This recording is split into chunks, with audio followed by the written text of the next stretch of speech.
So hey guys, welcome to Appalachia's Homestead. But here with you today, yes, I'm filming my intro at Waggles on 411 as we get gas, which is too expensive, but don't get me started.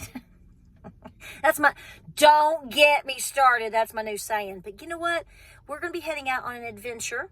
We have worked all day. It's gotten very hot. We've gotten a lot accomplished, but it's time to get back to doing things that we love to do, other things that we love to do, and that is claiming our roots.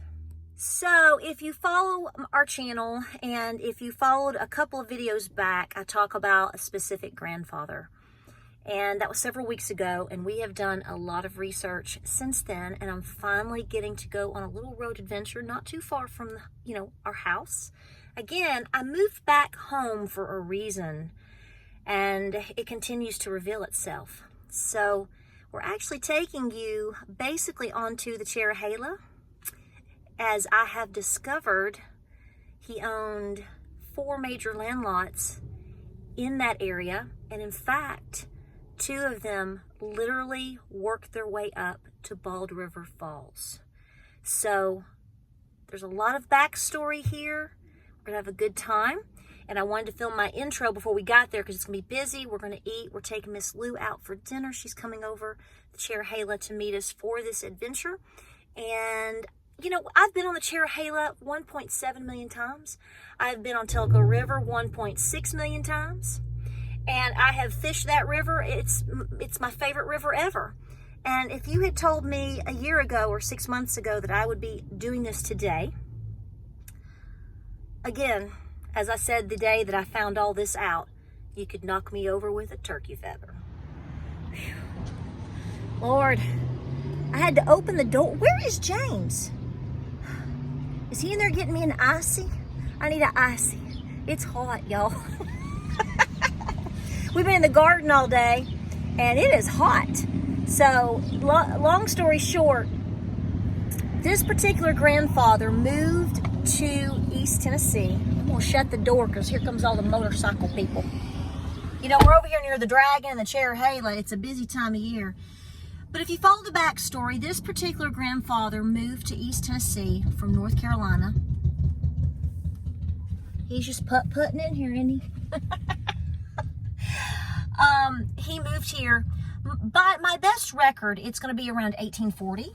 And or prior, but I don't think so. I think it was post 1840 or right after. He bought this land from a gentleman on the Ocoee district. This is a huge deal. We do not have physical records of this in the family because there is no general record of this in the deeds office. I have been to literally the East Tennessee History Center. That is where I discovered this information in the Monroe County History book at this facility, one of the best museums and places for genealogy in the state of Tennessee, in East Tennessee particular. And I just so happened to find it. And the reason I found it is because I went back, because if you follow this backstory, this grandfather died in the Civil War due to smallpox. He went in as a very, very, very much older gentleman with his 18-year-old son. That 18-year-old son, who is also a grandfather of mine, that's how it kind of steps down, actually applied for the Cherokee rolls through that father and his mother, and so it's going back like that. And we have 7 applications with this. So in studying that and in studying information on where his grave was in Nashville, which we found out was at the National Cemetery, I had to verify, is that, where is his body? So I went to the East Tennessee History Center, y'all. All right, honey. I told them we were at the Waggles on 411. We're heading into Madisonville because we're going to the Cherohala. Didn't get an icy. Oh my God.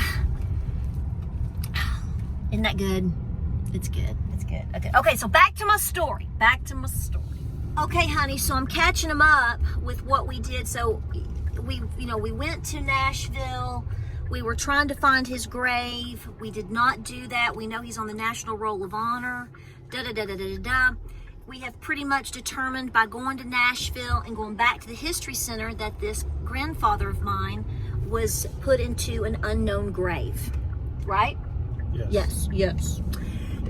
So, long story short, that's when I started going through more books, because I got my answer on that, and there were more books there, and I went to the Tennessee room and started doing all this stuff, and there is the Monroe County book, and I just hit my hand on the window. And there is the information about these land lots. He bought them from a Mr. Griffith in 1848. We know the lots. We know all of these things. The thing is if you know the lots, and you know that it's the Ocoee district, and you know it's Monroe County, well, that doesn't exactly tell you where it's at. So that told us the next step, which was, I'm going to go to the courthouse in Madisonville in Monroe County. Let's go. Did you get you a sip?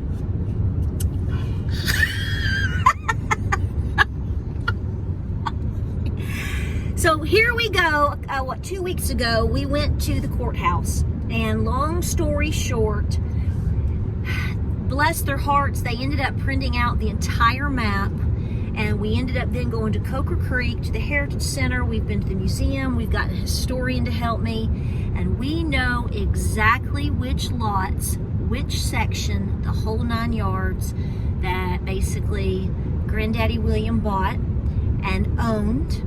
And it was unbelievable to find out that it's literally 2 of them in particular are right on where you turn off to go up to Bald River Falls, right on the road. In fact, the road goes right through his land at that time.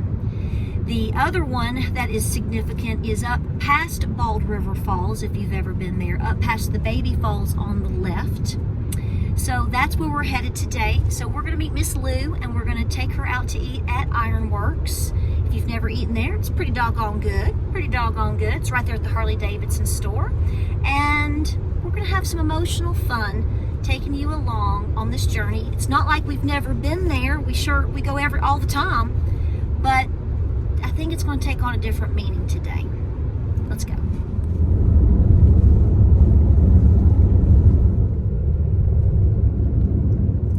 So we're right now getting on the Cherohala. So we are basically in Tellico Plains, and we're getting on the Cherohala, and we're going to eat real quick and whatnot. But I'm going to attach the map and explain, and I hope I don't confuse you. I'm pretty good at doing that.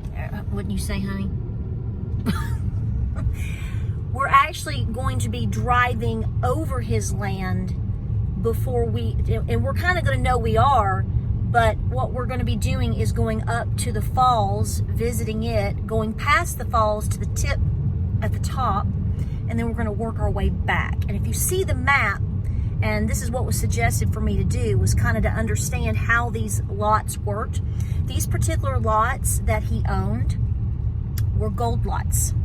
And a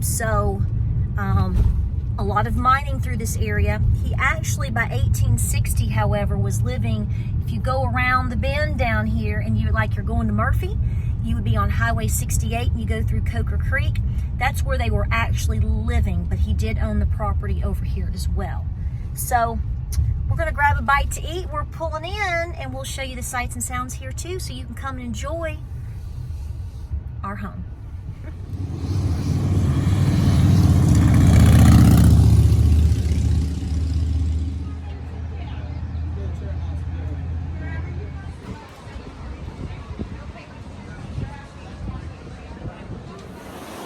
Okay, so we just entered into the main stretch, and I'm going to show you on the map,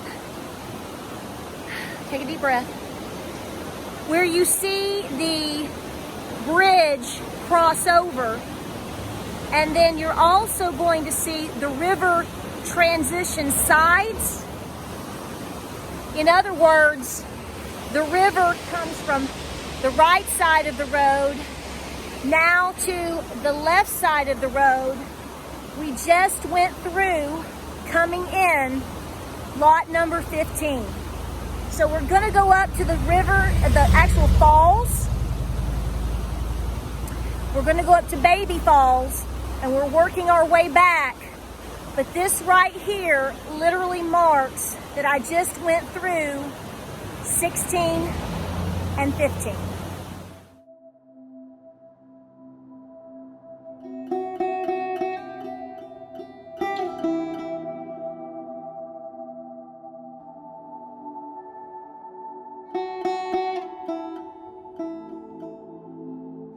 So we've had to go all the way past Bald River Falls. We've had to go all the way past Baby Falls. We've had to come all the way back, and we've had to turn on North River Road. And we're pretty much to the area where the corner of one of the lots is in this area through here. It's going to get dark, so we're going to have to come back. But I found it. I'm going to film. I'm going to let you see. This may not mean anything to you, but it's pretty good. Pretty good.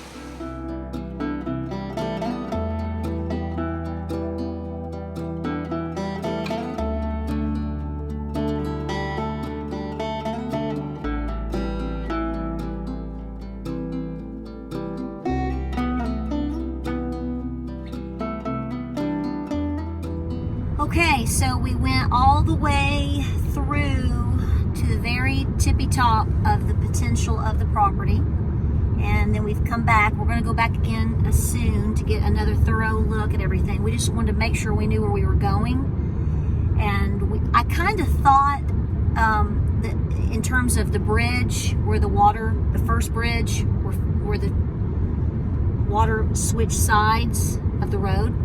So anyway, James, what'd you think? What do you think, Mr. My Uber man today, my driver? Well, the property was a premium location, especially 2 of the 4 lots. The creek or river ran right down the middle of it, so you had land on both sides, and then obviously water access. And if they were panning for gold or digging for gold, that would have clearly been one of the most ideal pieces of land for that. So how many times do you think in recent years we've probably been to Bald River Falls? We've been a handful at least. And the whole time, which you know I love Tellico River, I mean, I don't know. I'm still trying to absorb this. So we appreciate everybody coming along for this. I know that I've said this before, my family history or an individual's family history doesn't necessarily entertain everybody, but what I do this for is for our own family documentation, yes, but it is to show you that you have to keep looking, you have to keep researching, and as I've said before, you may be working on a certain, we're hitting some bumps, you might be working on a certain line, and you know it doesn't seem like you're getting a lot of information at that time. And just like we were told, we've been told before, come back to it, because you never know in a year from now or in 6 months or in 3 years, things are, you know, reloaded all the time. Or in my case, this information was always there. It was just a matter of, I think, the stars lining up and our timing, my timing, when I was supposed to find it. So, and we have, and I'm going to keep digging on it, and we have a lot more to go on here, and I'm determined to work on his mother and what information we can get from all of that. So anyway, all right, father and grandmother, and all of the good things that are coming from that, and we're hitting every bump to get home. Welcome to East Tennessee, right? All right, guys, more videos coming your way. We have a ton of gardening things now happening. We've got a lot of good stuff in the ground and coming up. We've just been really blessed with that, and we appreciate you watching. And this was a good day. We'll see you on the next video.